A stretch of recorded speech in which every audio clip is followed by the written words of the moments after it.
दोस्तों, आज हम आपको असहाब कहफ का वाकया सुनाने वाले हैं। वो नौजवान जो एक गार में 300 बरस तक सूते रहे और फिर गार से निकलकर शहर में जा पहुंचे। जब लोगों ने उन नौजवानों को शहर में देखा तो वो देखते ही रह गए।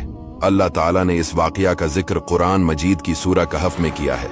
दोस्तों, वीडियो को आखिर तक जरूर देखना, इंटरेस्टिंग वाकया है। हजरत ईसा अलैहिस्सलाम के आसमान पर उठा लिए जाने के बाद ईसाइयों का हाल बेहद खराब और निहायत अबतर हो गया।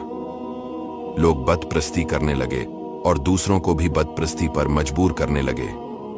खुसूसन इनका एक बादशाह दकियानोस तो इस कदर जालिम था कि जो शख्स बदप्रस्ती से इनकार करता था ये उसको कत्ल कर डालता था। असहाबी कैफ शहर अफसूस के रहने वाले थे, जो बादशाह के माजिज दरबारी भी थे, मगर ये लोग साहबी ईमान और बदप्रस्ती से इंतहाई बीजार थे। दकियानोस के जुल्मो जबर से परेशान होकर ये लोग अपना ईमान बचाने के लिए उसके दरबार से भाग निकले और करीब के पहाड़ में एक गार के अंदर पनाह गुज़े हुए और सो गए। तो 300 बरस से ज्यादा अरसे तक इसी हाल में सूते रह गए।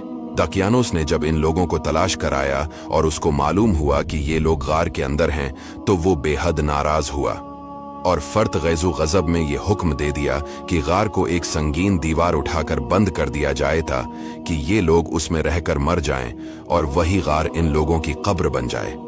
मगर दकियानोस ने जिस शख्स के स्पर्द ये काम किया था वो बहुत ही नेक दिल और साहबी ईमान आदमी था। उसने असहाबी कहफ के नाम, उनकी तादाद और उनका पूरा वाकया एक तख्ती पर कंधा कराकर ताबने के संदूक के अंदर रखकर दीवार की बुनियाद में रख दिया और इसी तरह की एक तख्ती शाही खजाना में भी महफूज करा दी। कुछ दिनों के बाद दकियानोस बादशाह मर गया और सल्तनतें बदलती रहीं, यहां तक कि एक नेक दिल और इंसाफ परवर बादशाह जिसका नाम बीदरूस था तख्त नशीन हुआ, जिसने बहुत सालों तक बहुत शानो शौकत के साथ हुकूमत की। उसके दौर में मजहबी फिरका बंदी शुरू हो गई और बाज लोग मरने के बाद उठने और कयामत का इनकार करने लगे।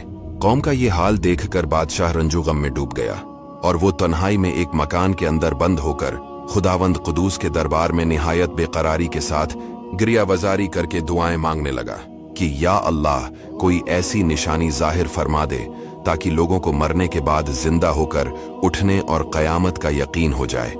बादशाह की ये दुआ मकबूल हो गई और अचानक बकरियों के एक चरवाहे ने अपनी बकरियों को ठहराने के लिए इस गार को मुंतखब किया और दीवार को गिरा दिया।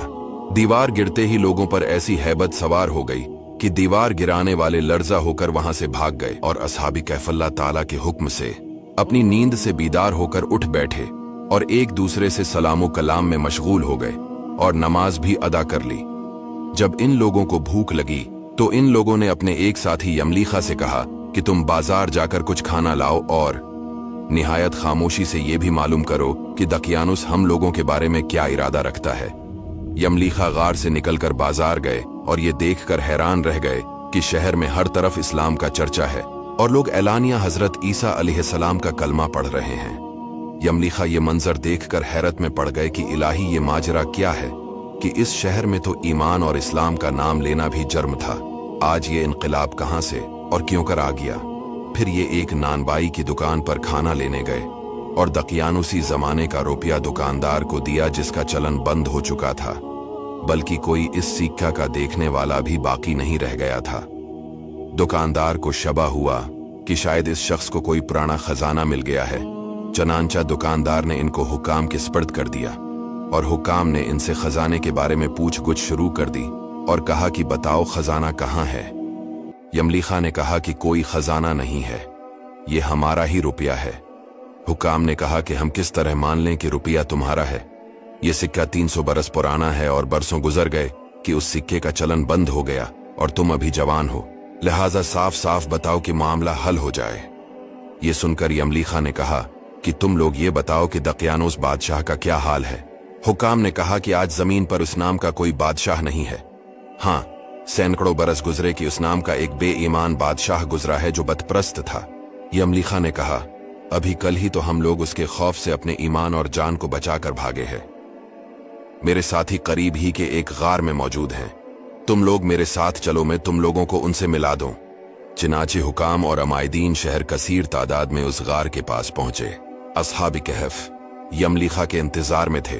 जब इनकी वापसी में देर हुई तो उन लोगों ने यह ख्याल कर लिया कि शायद यमलीखा गिरफ्तार हो गए, और जब गार के मुंह पर बहुत से आदमियों का शूर इन लोगों ने सुना तो समझ बैठे कि गालिबन दकियानूस की फौज हमारी गिरफ्तारी के लिए आन पहुंची है। तो ये लोग निहायत इखलास के साथ जिक्र इलाही और तौबा और इस्तिग़फार में मशगूल हो गए। हुकाम ने गार पर पहुंचकर ताबने का संदूक बरामद किया और इसके अंदर से तख्ती निकाल कर पढ़ा तो उस तख्ती पर असहाब कहफ का नाम लिखा था, और ये भी तहरीर था कि ये मोमिनों की जमात अपने दीन की हिफाजत के लिए दकियानुस बादशाह के खौफ से इस गार में पनाह गज़े हुई है। तो दकियानुस ने खबर पाकर एक दीवार से इन लोगों को गार में बंद कर दिया है। हम ये हाल इसलिए लिखते हैं कि जब कभी भी ये गार खुले तो लोग इन असहाब कहफ के हाल पर मतला हो जाएं। हुक्काम तख्ती की इबारत पढ़कर हैरान रह गए और इन लोगों ने अपने बादशाह बैदरुस को इस वाक़या की इत्तला दी। फौरन ही बिदरुस बादशाह अपने अमायदीन शहर को साथ लेकर गार के पास पहुंचा तो असहाब कहफ ने गार से निकलकर बादशाह से मुआनका किया और अपनी सरगज़श्त बयान की। बिदरुस बादशाह सजदा में गिरकर खुदावंद कुद्दूस का शुक्र अदा करने लगा कि मेरी दुआ कबूल हो गई और अल्लाह ताला ने ऐसी निशानी जाहिर कर दी जिससे मौत के बाद जिंदा होकर उठने का हर शख्स को यकीन हो गया। असहाब कैफ बादशाह को दुआएं देने लगे कि अल्लाह ताला तेरी बादशाही की हिफाजत फरमाए। अब हम तुम्हें अल्लाह के स्पर्द करते हैं। फिर असहाब कैफ ने अस्सलामु अलैकुम कहा और गार के अंदर चले गए और सो गए, और इसी हालत में अल्लाह ताला ने इन लोगों को वफात दे दी। बादशाह बिदरूस ने साल की लकड़ी का संदूक बनवाकर असहाब कहफ की मुकद्दस लाशों को इसमें रखवा दिया, और अल्लाह ताला ने असहाब कहफ का ऐसा रौब लोगों के दिलों में पैदा कर दिया कि किसी की ये मजाल नहीं कि गार के मुंह तक जा सके। इस तरह असहाब कहफ की लाशों की हिफाजत का अल्लाह ताला ने सामान कर दिया। फिर बैदरूस बादशाह ने गार के मुंह पर एक मस्जिद बनवा दी और सालाना एक दिन मुकर्रर कर दिया कि तमाम शहर वाले इस दिन ईद की तरह जियारत के लिए आए। हजरत अब्दुल्लाह बिन अब्बास रदियल्लाहु ताला अन्हु ने फरमाया कि मैं उन्हीं कम लोगों में से हूं जो असहाब कहफ की तादाद को जानते हैं। फिर आपने फरमाया कि असहाब कहफ की तादाद 7 है और 8वां उनका कुत्ता है।